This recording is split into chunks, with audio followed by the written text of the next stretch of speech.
Perform checking of flywheel and mounting flanges, spigot bearing. Hi, my name is Charumadi. In the series of learning about the dismantling, inspection of components and reassembling them, in this session I am going to explain how to check flywheel and spigot bearings.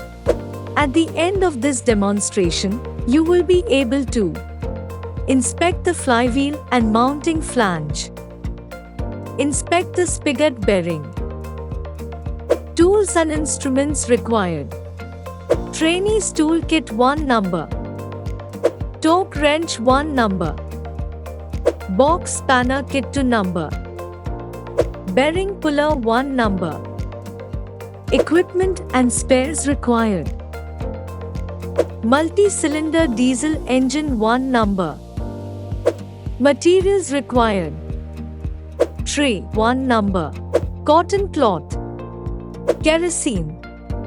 Before moving on to the procedure, let us learn about flywheel, spigot bearings and its primary function in the clutch assembly. The flywheel is a weighty circular disc-like structure that connects to the engine's output shaft. It also plays a crucial role as part of the clutch mechanism.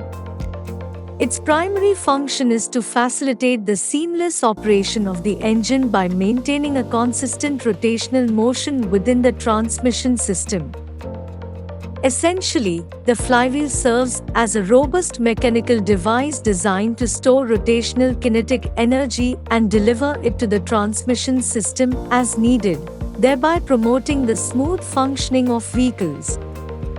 It effectively reduces or eliminates speed fluctuations within the transmission system, ensuring more stable and reliable performance. A spigot bearing or pilot bearing, on the other hand, is a cylinder bearing that supports the transmission input shaft and fits inside the crankshaft. It is located at the center of the engine flywheel or crankshaft flange. The spigot bearing absorbs vibrations caused by the crankshaft and input shaft rotating at different speeds when you press the clutch pedal. The function of the bearing or bush is to guide the input shaft of the gearbox. If it fails or seizes, it can cause damage ranging from vibrations to wear of the gearbox or clutch disc. Some evidence of a faulty spigot bearing includes squealing, grinding, and chirping noises. A problem of this nature should be repaired as soon as possible to prevent more costly damage in the future. Now, let us move on to the procedure and learn how to check these essential parts. First, clean the surface of the flywheel that is to be inspected. Place the flywheel of the surface plate. Check the flywheel friction surface by using a straightedge and feeler gauge.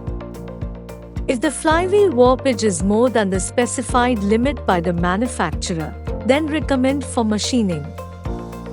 The warpage should not exceed 0.3 to 0.5 mm. Ensure that flywheel thickness after machining it has not become less than the specified thickness. Clean the crankshaft flange and flywheel mating surface. Visually check the flywheel mounting flange for damage and cracks. Position the flywheel in the bell housing. Align the flywheel holes and flange bolts or dowel pins. Look for timing mark alignment with first cylinder. Install the flywheel on the crankshaft flange. Lock the flywheel from rotation by using the special tool. Tighten the flywheel mounting bolts nuts diagonally and evenly to the specified torque. Use a positive locking device to avoid failure. Remove the spigot bearing from the rear end of the crankshaft or flywheel using bearing removal. Clean and visually inspect the bearing clearance and noise. If worn out, replace with new bearing. Fit the spigot bearing in the socket of the crankshaft rear end. Check the phase run out of the flywheel by using dial test indicator and magnetic base. Check the run out in 3 different places of flywheel surface. If the face run out is more than the specified limit, recommend for machining. Ensure that, after machining, the flywheel thickness has not become less than the specified thickness. We have come to the end of the exercise. Thus, we have learned to inspect the flywheel and mounting flange. We have also learned to inspect the spigot bearing. Hope you have a clear understanding of this. Do this exercise with the help of your instructor. Thank you.